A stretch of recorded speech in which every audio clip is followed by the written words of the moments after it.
Bonsoir, chers téléspectateurs d'Afro Info 243. Voici votre édition vespérale des actualités. Uvira, Sud Kivu, RDC, le 11 octobre 2025. Dans la plaine de la Ruzizi, au cœur du territoire d'Uvira, une nouvelle configuration armée semble en cours de structuration. Un homme, Pascal alias Makanaki, jusque-là peu visible dans le paysage sécuritaire, se présente désormais comme général d'un mouvement Wazalendo affilié au MPDP.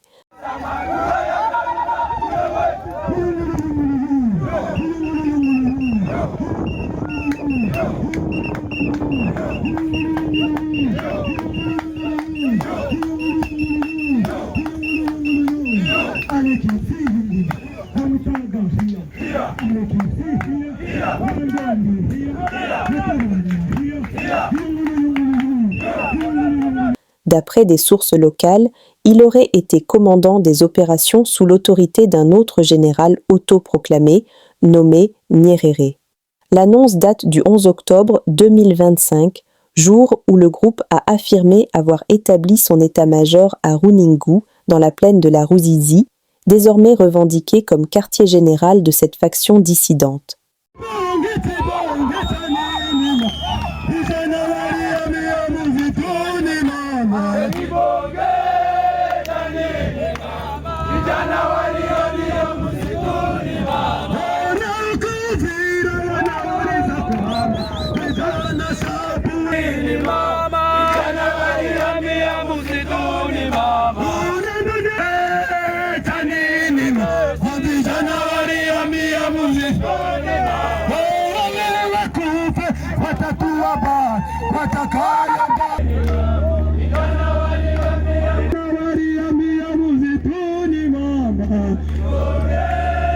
Plusieurs cadres militaires issus des groupes Wazalendo se seraient joints à lui afin de poser les bases d'une implantation durable dans la région.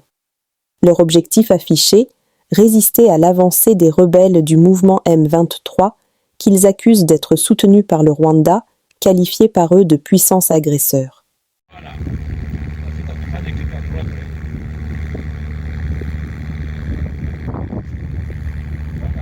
Comment on doit répliquer? Par la force? Non, par le droit. Les criminels de guerre doivent être poursuivis, ils doivent être capturés et jugés.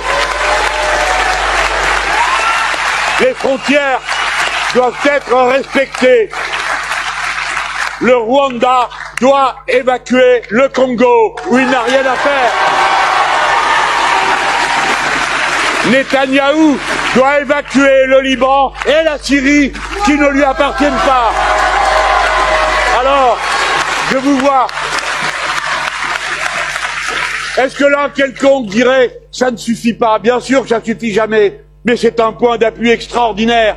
Et quand vous dites ça, vous parlez au nom de l'humanité universelle, parce que la majorité des nations sont exactement pour ce que je suis en train de dire. C'est en s'alliant avec les États-Unis d'Amérique et en les suivant comme des caniches qu'on a ruiné l'Europe et qu'on se met en danger devant le monde entier pour découvrir après qu'eux n'ont qu'un seul intérêt, eux-mêmes.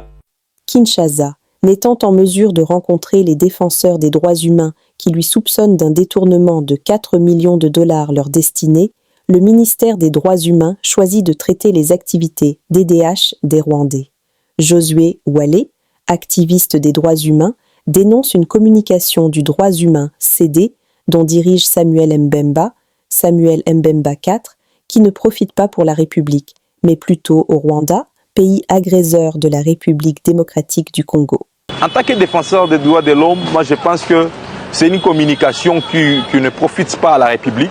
C'est une communication qui ne profite pas également au destin de ces grands pays. Ces pays ne devraient pas se bourrer dans un narratif où tout celui qui ne réfléchit pas comme telle personne doit être traité de collaborateur du Rwanda. Moi je crois que cette façon de réfléchir et à décourager.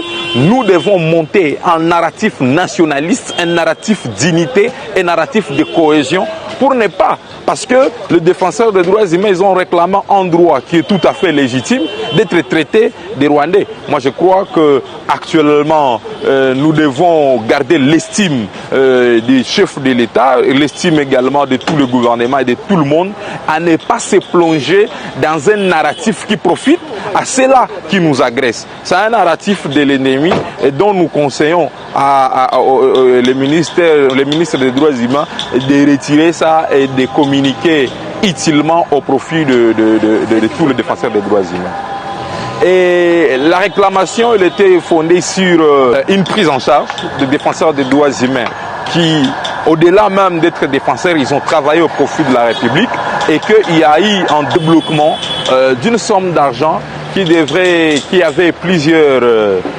branches, comme la protection des défenseurs des droits humains, la prise en charge des défenseurs des droits humains qui sont à Kinshasa, mais également les gens qui faisaient les monitoring, les lanceurs d'alerte. Donc cette somme avec 4 branches, fort malheureusement, nous constatons que lorsque les défenseurs des droits humains ont essayé de réclamer la somme qui leur a été destinée, d'ailleurs qui a été déjà débloquée, et ça a été déjà, on a été traité des Rwandais et des personnes, des collaborateurs des Rwandais. Et donc, nous pensons que on doit nous remettre dans nos droits. Nous, comme défenseurs des droits humains, c'est à nous de collaborer avec le ministère des droits humains pour que ce ministère soit efficace et fort.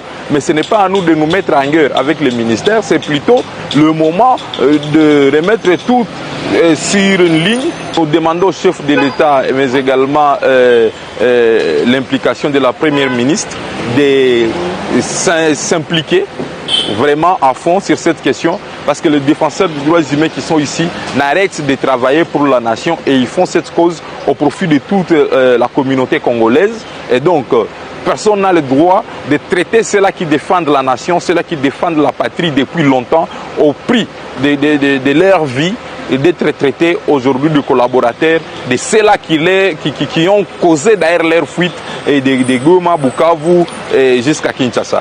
Le général-major Chico Chitombwe Jérôme, commandant de la première zone de défense, a effectué du dimanche 14 septembre au mardi 7 octobre 2025 une tournée d'inspection et de commandement à travers plusieurs provinces de sa zone de responsabilité. Ce périple de plusieurs semaines est parti de Kinshasa et a emmené les commandants de la première zone de défense avec sa délégation à Kikwit dans la province du Kwilu, à Kenge dans la province du Kwango, à Bandundu-Ville dans la province de Bandundu, à Matadi, Boma, Mwanda et Banana dans la province du Congo central, à Mbandaka dans la province de l'Équateur et à Gemena dans la province du Sud-Ubangi.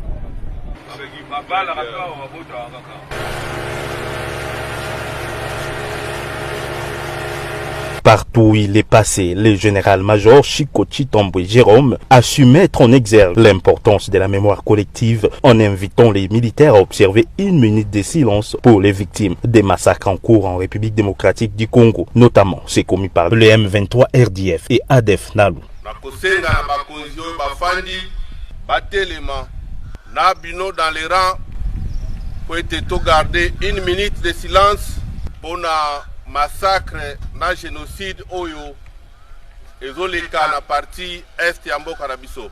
Cette démarche a permis aux militaires d'exprimer leur solidarité envers leurs compagnons d'armes tombés sur les champs d'honneur. Lors de ces prises de parole, le commandant de la première zone de défense a souligné l'impératif du patriotisme parmi les militaires. Il a insisté sur l'idée que l'amour du pays doit primer sur les intérêts personnels, affirmant qu'il est impossible d'embrasser à la fois l'amour de l'argent et l'amour de la patrie. Ce message a été particulièrement bien reçu par les militaires qui ont été invités à faire preuve d'unité et de conscience collective pour faire bloc derrière le chef de l'État, Félix Antoine Tshisekedi Tshilombo, commandant suprême des FARDC, afin de défendre les valeurs nationales.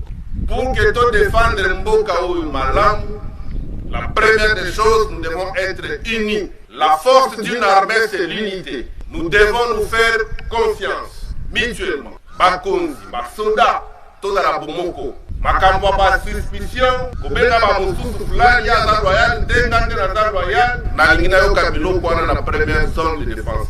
ndenge tozali awa biso nyonso sous les drapeaux, nous sommes une même armée et nous devons nous faire confiance. Makambo ba suspicion nalingi nayo kango juste parce que mutu azali ekolo na yo te, mutu azali camarade na yo te, tu te mets à les vilipender, ko diaboliser, ko kosela ye makambo. Ça ce n'est pas bon dans une armée.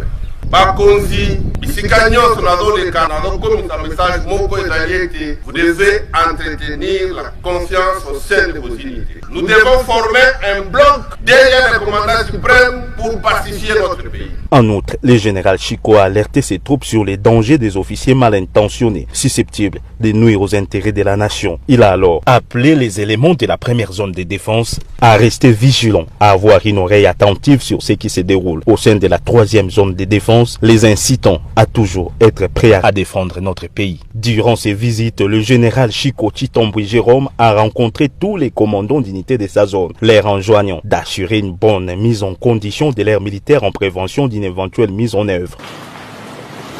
Je vous rappelle que nous sommes un pays agressé, notre pays est en guerre. Nous devons suivre attentivement tout ce qui se passe à la troisième zone. C'est pour notre intérêt. Nous suivons ce qui se passe là-bas et nous restons très vigilants ici pour éviter toute forme de surprise. Et vous, le cas de ce que vous devez faire, c'est si réellement nous voulons gagner, au cas où il y a une situation qui pourrait survenir, nous devons préparer nos hommes. Nous devons nous préparer à toute éventualité. Et ça, c'est une tâche qui relève de nous, du cadre, c'est-à-dire de nous, les commandants, de nous, les officiers. Que chacun prenne en main ce qui est. Donc, ses attributions ne seront pas distraites. Les passages du commandant de la première zone de défense dans ces différentes provinces a été marqué par la participation aux réunions des conseils provinciaux de sécurité. Nous sommes arrivés à la fin de cette édition. Merci à vous de nous avoir suivis jusqu'ici. Si vous avez apprécié ces contenus, n'oubliez pas de vous abonner à notre chaîne, d'activer la cloche de notification pour ne rien manquer de nos prochaines vidéos. Likez et partagez cette vidéo. On se retrouve très prochainement. À bientôt.